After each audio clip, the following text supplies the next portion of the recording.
All right, Ruthless fans, with Andrew's true identity out there in the open, what exactly is he going to do? I mean, given the fact that Malcolm, a fellow FBI agent, dropped dime on Brian himself and Andrew, where's he going to go? I mean, Andrew's skilled, but I think the big mistake that Andrew has to deal with right now is fighting his own emotions because he's still distraught over learning that Tally and his unborn child with her are dead because she took her own life after escaping the compound. Yes, after almost 2.5 seasons of Ruthless, the events of the Oval early in season 1 have finally been addressed. So, Andrew is being, searched for by Daikon and the other guards of the Rakadushi. Now, a bit of a spoiler alert here because we're going to be talking about the episode synopsis for upcoming episodes in season 3B, and I will leave a link to this IMDb listing in the comment section below.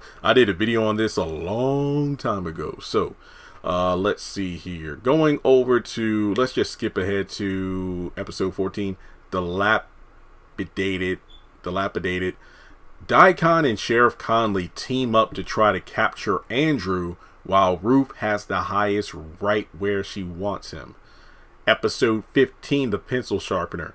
After Brian tells Andrew what happened to Lynn, they discuss plans of escape. So, obviously, at the end of episode 14 or in episode 15, Andrew is captured. And it's interesting because in episode 16, Lesson Learned, an injured Brian and Andrew are at odds while tied up.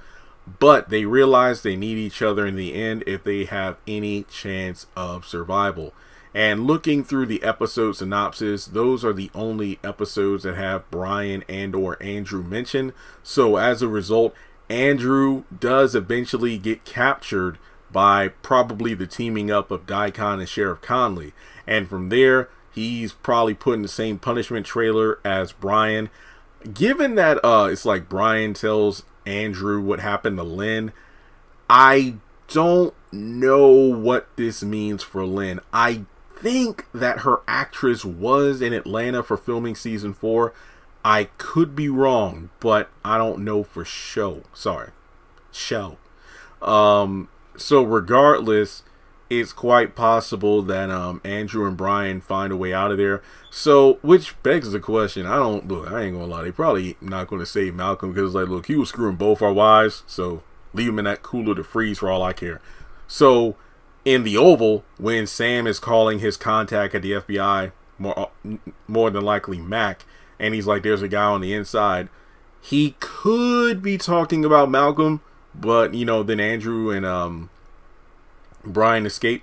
But Malcolm is the only one that knows that Mac is allegedly with the Rakadushi, so Brian and Andrew don't know that, or they wind up not being able to escape, and as a result, that's when Mac is saying, oh, I got a guy on the inside. So with that being said, Andrew will get caught, and then he and Brian will find a way to get out of this mess together. So with that being said, let me know your thoughts in the comment section below. Daikon is going to be filled with glee if he's the one to capture Andrew, which begs a big question.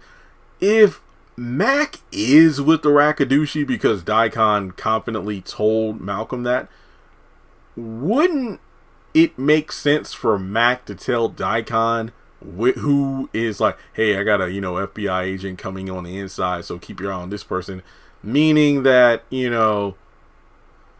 was always right about Andrew being an FBI agent. There's a lot that's wrong with that, but I'm sure we're going to find out if it really makes sense later on down the line. So yeah, Andrew going to get caught, but I wonder what's going to happen. Like, is he going to be outside of the compound when it happens? And I'm guessing so, especially if it's a matter of teaming up with the sheriff. So it's like Conley's keeping an eye on, outside of the compound while Daikon's inside. So there we go. All right, guys. Well, thanks so much for tuning in. Hit the thumbs up button to show you liked the video. Follow me on social media. Links are in the description below. Hit subscribe and hit that bell icon and select all. That way you don't miss out whenever I post content on the channel.